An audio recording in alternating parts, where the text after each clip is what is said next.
Man, great year trick-or-treating. Hey, that guy stole my kid's candy. Alright. Let's see what the damage is. So we got an apple. Why do people hand these out? What candy?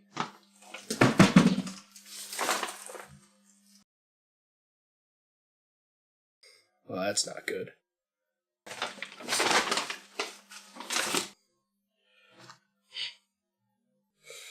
Well, that's even worse.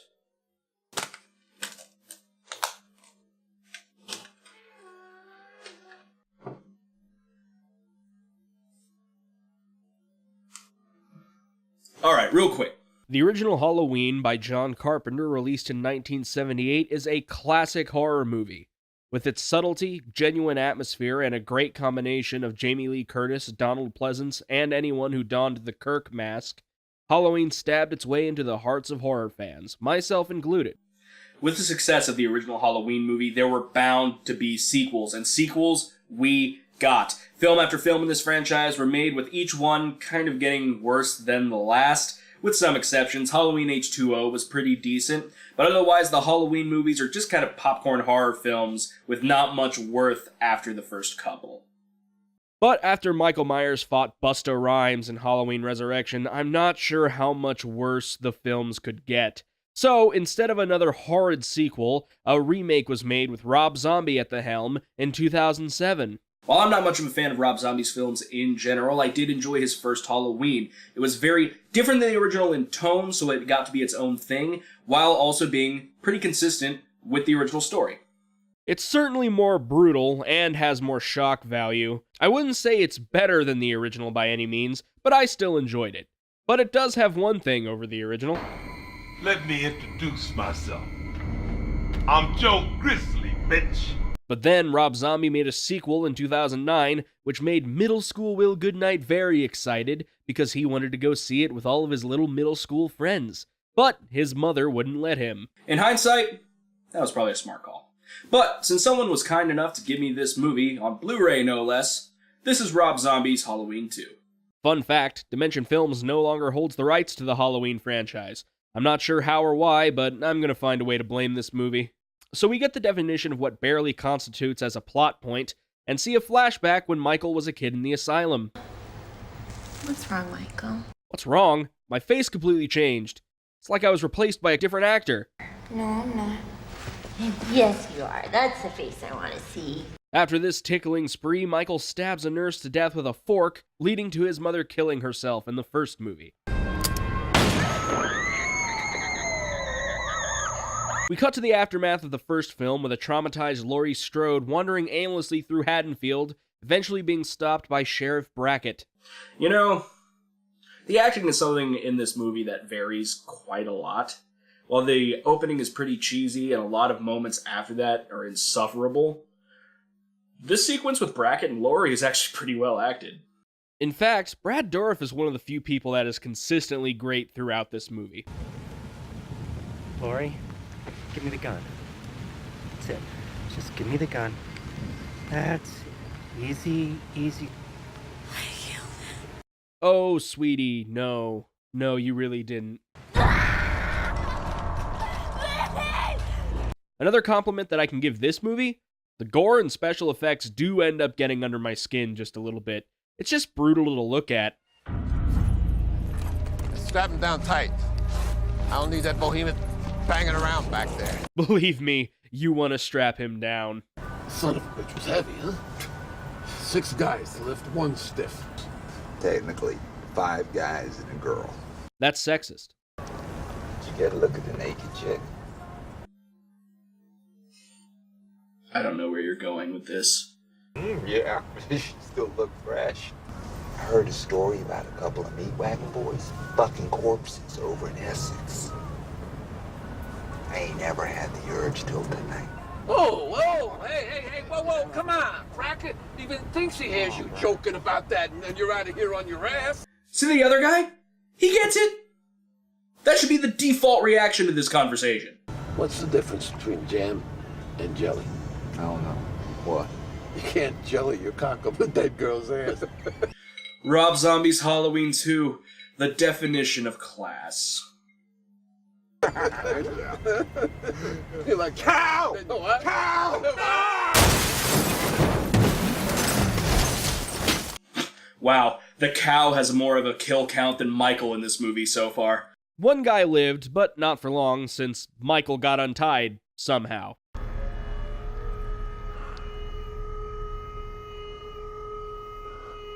I'm pretty sure the cow was sent by Michael's mom and that horse. We then see Laurie wake up in the hospital to go check on her friend that survived the last movie. Oh, Annie. Oh, baby. Annie? Are you okay? I need something for my head.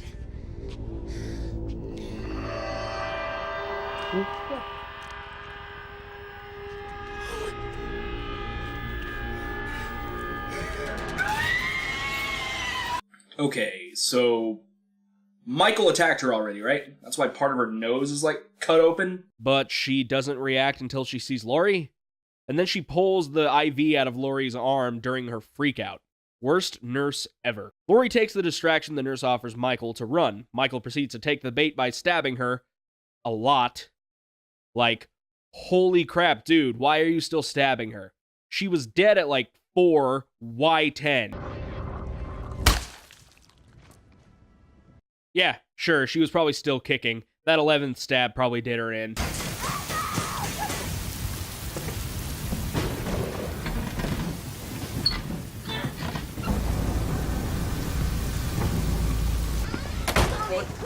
Oh my God! What the Christ are you doing here? You're gonna freeze your ass off out of here. No, it's going to be okay. Listen, it's going to be all right. I work here. My name is Buddy. Okay, it's going to be fine. Listen, I've got to get you back. Just let me go get my car, okay? Poor Buddy. He was nice. Gave Laurie a jacket when she was cold. I'm gonna miss him when he dies. Buddy!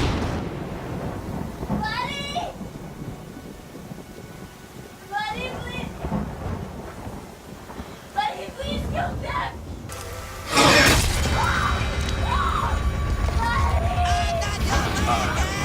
Michael's looking like the singer from Rage Against the Machine.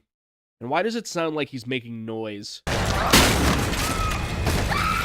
He better not be making noise. It's an unspoken rule of Halloween. Michael doesn't make noise, he doesn't take off his mask, and he doesn't talk. None of those things better happen in this movie.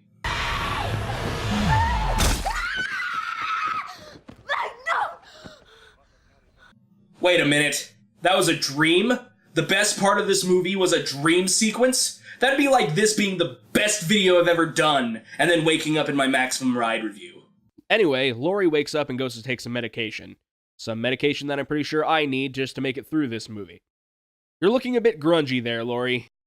We head downstairs to see Michael Myers' niece playing with Chucky from the Child's Play movies. Seriously, Danielle Harris played Michael's niece in Halloween 4 and 5, and Brad Dourif is the voice of Chucky. They're both pretty good in the movie. One day at a time, babe. One day at a time. One fucking day at a time. You know what? If I hear that fucking phrase one more fucking time, I mean, she just fucking sits there in her fucking leather chair and judges me like she's fucking God. It's her job, Laurie. This scene was going well, at least. Rob Zombie movies. If you took a shot for every time somebody dropped the F-bomb, you'd be dead in this scene alone. And I'm not against cursing in movies, but Jesus. So Laurie goes to therapy and talks about some psychotic rage. Sounds like my therapy appointments. And then we cut to the recurring character of Sam Loomis, the caring, helpful psychiatrist of the last movie, who turned into I'm not sure really, a fast-talking, snarky jerk of an author. Look, are we analyzing me? No, it's the wrong photograph. I mean, this is old Loomis. This is new.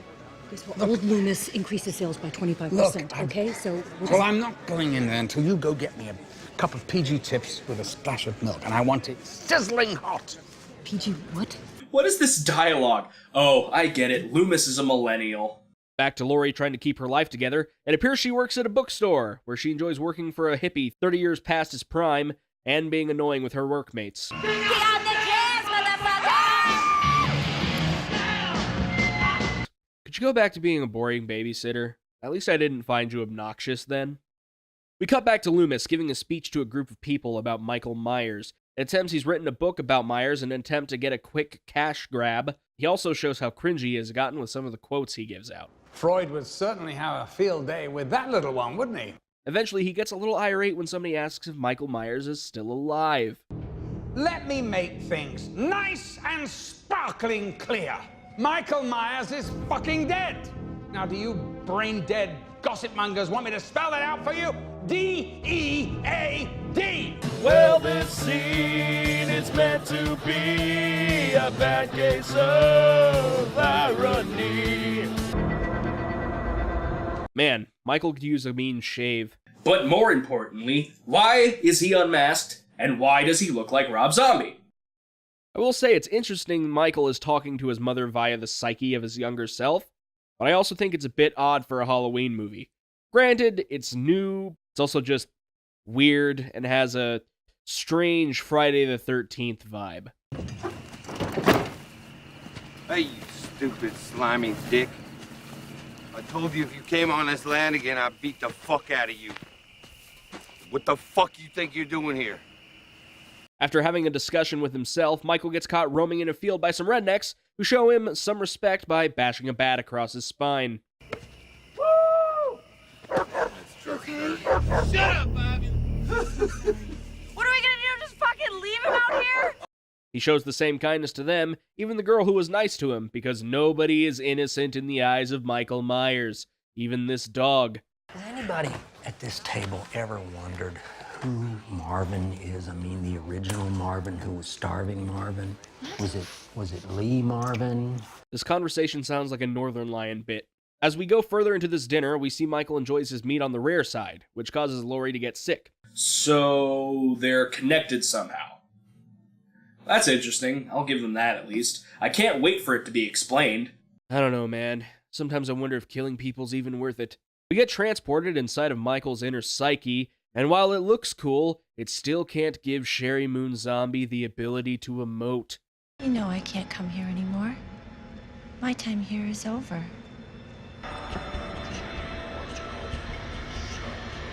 What am I looking at right now? Excuse me, Dr. Loomis. I'm in the middle of Could I something. speak to you for a second, please? What? Please? This is disgusting.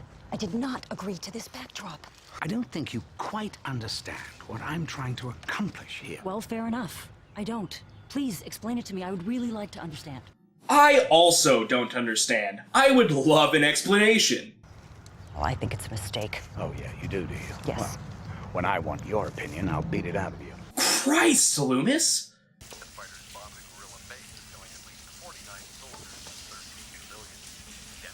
Why is the local sheriff's house so grungy looking? Oh, I know. Let's recreate the death scenes from the first movie with Laurie to make this scene deeper than it actually is. Dude, subtlety is not Rob Zombie's strong suit. You fucking bitch! I'm gonna fucking kill you! I'm gonna fucking rip your fucking throat! Fucking die, you fucking pig! You fucking gun! Fucking bitch! You fucking fucking kill you! You fucking die, you fucking bitch!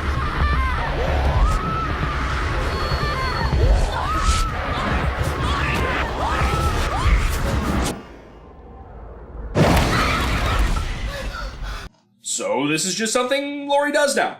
She flips out and screams a lot. Like in this next scene. Laurie, listen to me. Stay with me. You are so much stronger than you think you are. You are. Now, come on. Sit down. Sit down. Better fucking let me go and give me some fucking prescription. I'm going to give you some Haldol to tide you over. Haldol? And yes, Haldol. It'll take some of these thoughts away. I and don't we'll want do it Haldol. I another time. want my prescription. I'm so sorry. You know what I liked about the original Halloween? It was quiet.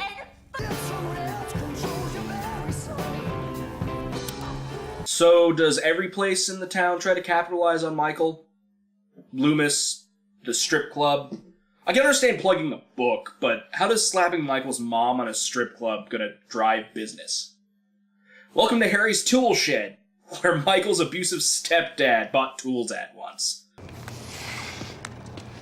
Fucking ass. I'm fucking hot. I'm doing all the chores. Fucking bitch. Yeah, Howard. Can I have some money for my cat's blood transfusion? What the fuck you doing, man? And where did you come from? It's hard to miss the 7-foot-tall homeless man that looks like Rob Zombie. Also, put your mask back on. Preferably before you kill White Steve Harvey here.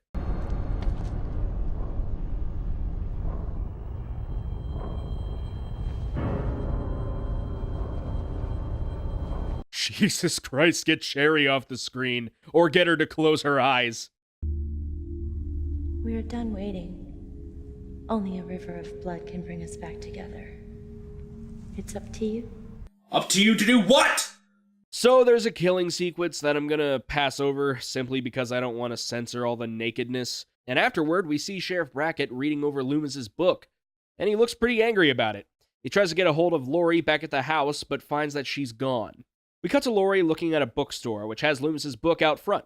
She goes in to purchase one, and then we cut to Michael Myers roaming the countryside like it's the Lord of the Rings trilogy. Every time I see Michael roaming around unmasked in full daylight, a small part of what happiness I have left dies.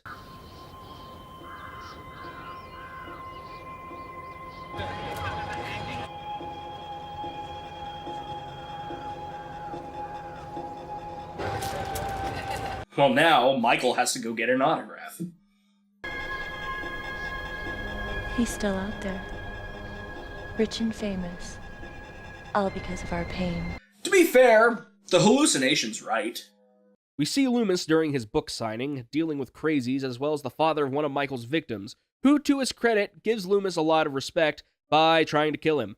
We then cut to Lori Tantrum number 4. So Lori realizes that she's Michael's sister, which was what Sheriff Brackett was calling about. We have Tantrum number 5, while Am I Evil plays in the background, which is a nice touch. I'll give you a point for that, Rob. Our next guest gained infamy as a psychologist for... Is that Chris Hardwick? America's leading serial killer. Leading serial killer? I guess. Well, he's probably the most... And... Weird Al?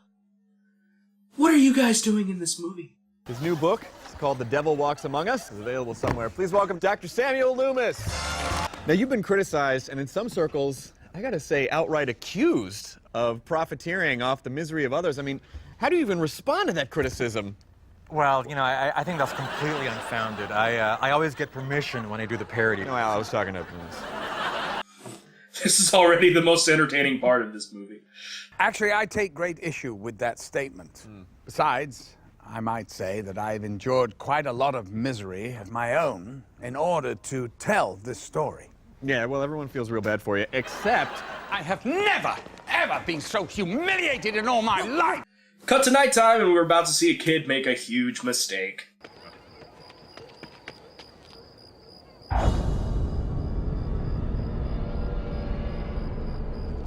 Are you a giant? Can we be friends?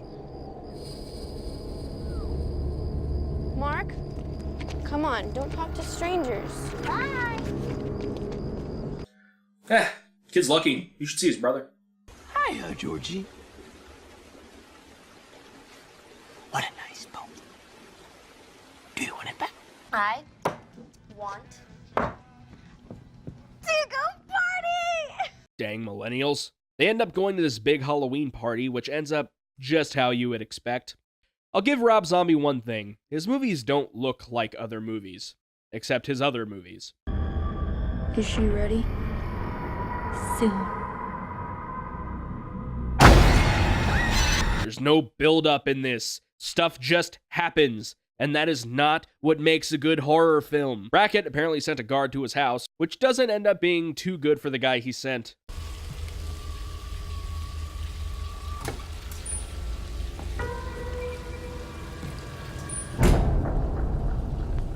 Okay, that shot was cool. But it was in the trailers, so I saw it coming.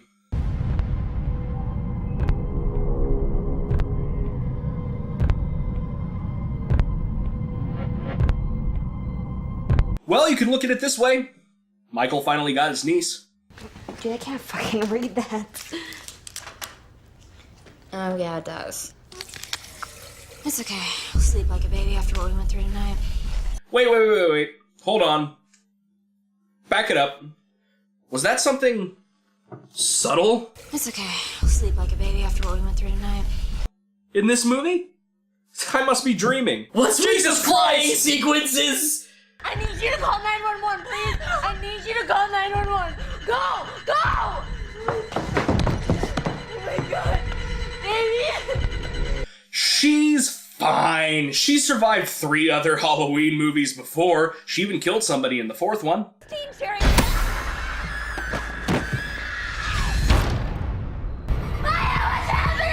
What do you think is happening? No, I'm not leaving. No, I'm not gonna leave you. Annie is most definitely not okay.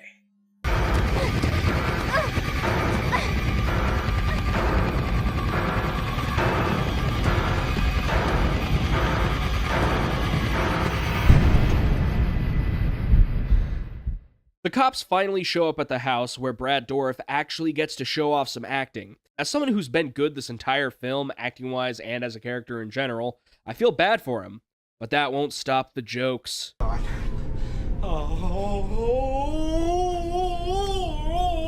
no, Andy! Hey, God, no! I'm so upset, I'm slipping into my Chucky voice. At this point, his face is just so blank. Ah, man, my daughter died. What an inconvenience. Stop! You can never hail a cab. I'll just sit here and hope someone hits me. Someone eventually does stop to pick up Lori, but it ends up not ending well for either of them.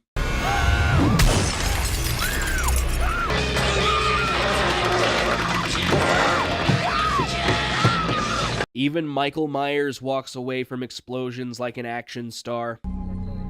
I regret transferring into a body. And also, what's this? Emotions being shown quietly? Why not have Brackett drop the F-bomb every 3 seconds? Chief, we got another body up on Eagle Road. We got a witness. She saw a large man carrying a girl away from a crash. The state police believe the perp is barricaded inside of a shack just north of the crash site. Loomis decides that being a douche is less important than trying to fix a 2-year-long mistake, and decides to try and help. We see the cops have surrounded the shack at this point and are attempting to get Michael Myers to surrender. I wonder how that turns out. Loomis shows up and gets treated exactly how I would expect at this point when it comes to Sheriff Brackett. Get up. Get up. There's an innocent girl in here I might have kept safe. But for your greedy fucking book, I want to shoot you.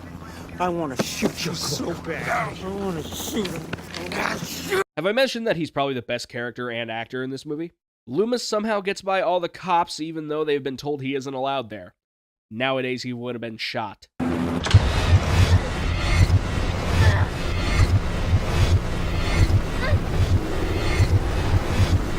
I don't understand what's happening in here. We are ready. Stop! It is time, Michael. Stop! Take us home. Stop! Stop!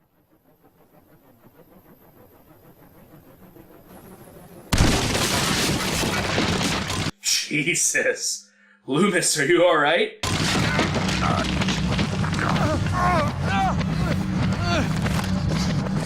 Michael, for God in heaven, die! Did Michael Myers just talk? Did Michael Myers, a silent killer that has never spoken in any of his movies, just scream die before stabbing Loomis? First of all, how redundant is that? Second of all, Michael Myers doesn't talk!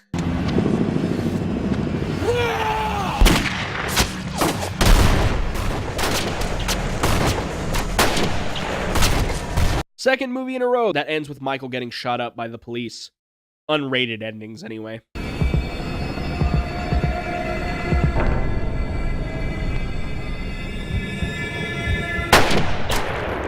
Hold your fire! Hold your fire! So what? Michael's soul got transferred into Laurie, or is she just insane now by association, Halloween 4 style? Either way, she gets shot, but it ends up not killing her, as she is now in an institution because I guess she can't die either.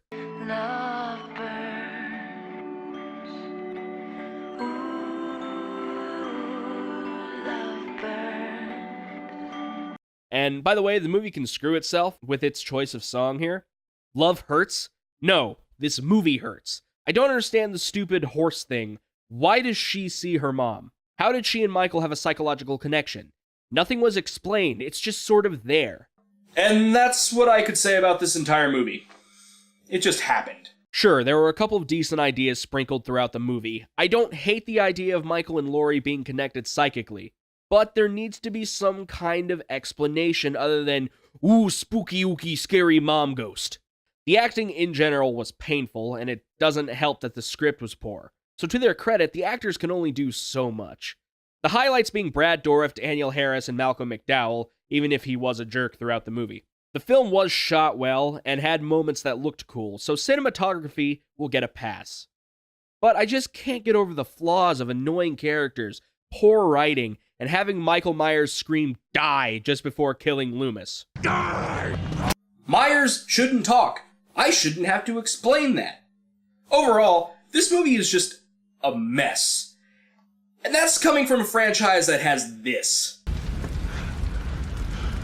Trick or treat, motherfucker. I never want to see this movie again, as long as I live. My name's Will. Good night, and good luck. Just hope the movie next year's good.